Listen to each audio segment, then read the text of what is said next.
Nakakalungkot, ano?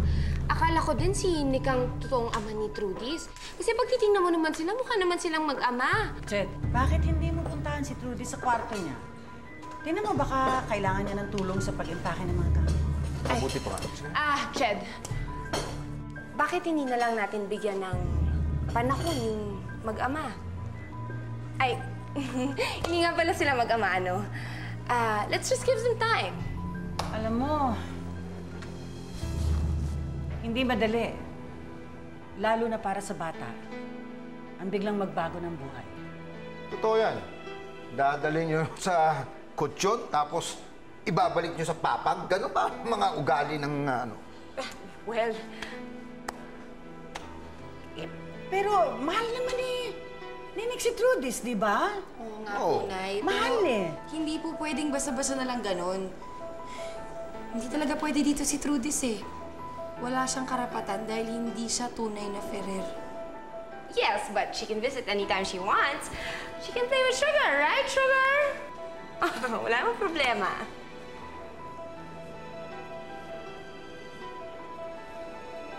Kumuha ka nga na isang juice to. Mauna ako eh. Help yourselves.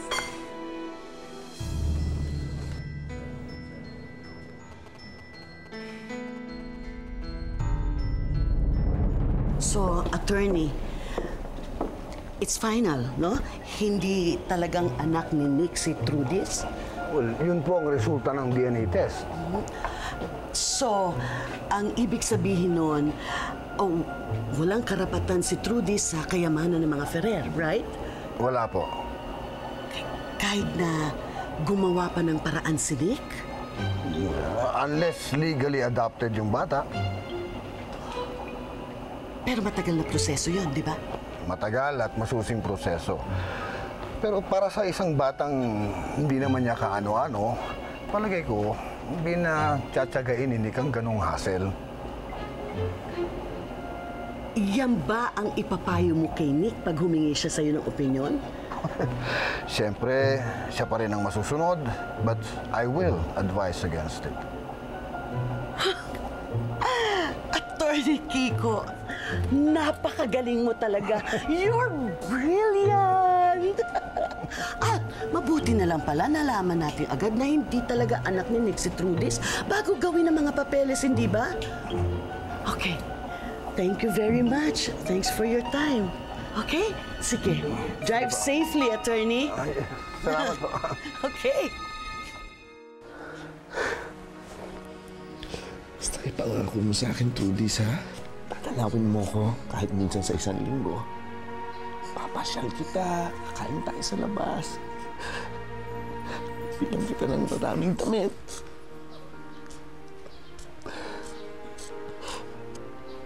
Hindi na po. Basta mahal ko po kayo. Huwag niyo po, basta huwag niyo po ako kalimutan. Hindi kita makakalimutan. Para sa akin, para sa puso ko, ikaw ang anak ko. Ako rin po, Papa Nick. Dapat huwag na po tayong malungkot.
Pasalamat ka sa magaling mong nanay at hindi mo na makakahati ang Trudis na yan sa kayamanan ni Nick.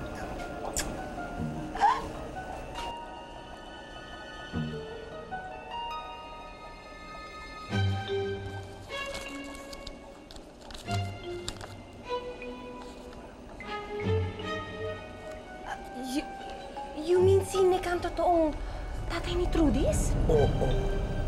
Kaya itapon mo ang papel na yan, sunugin mo, ipalabon mo sa puso ng dagat.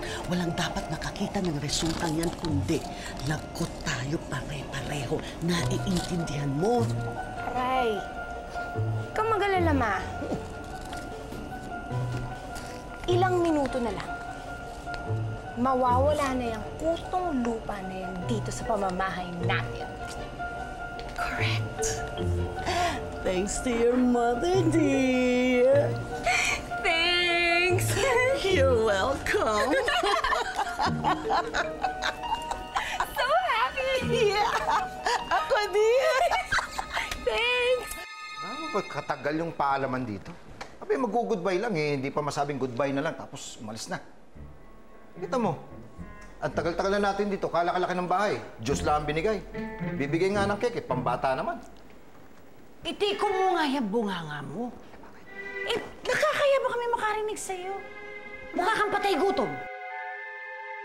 Yay! Makakasama ko na ulit sa Teacher Dis.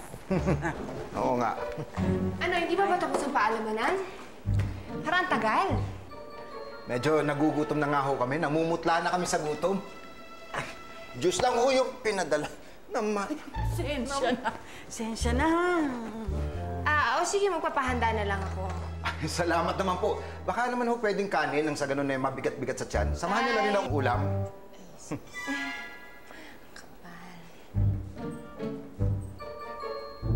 Migs! Help me!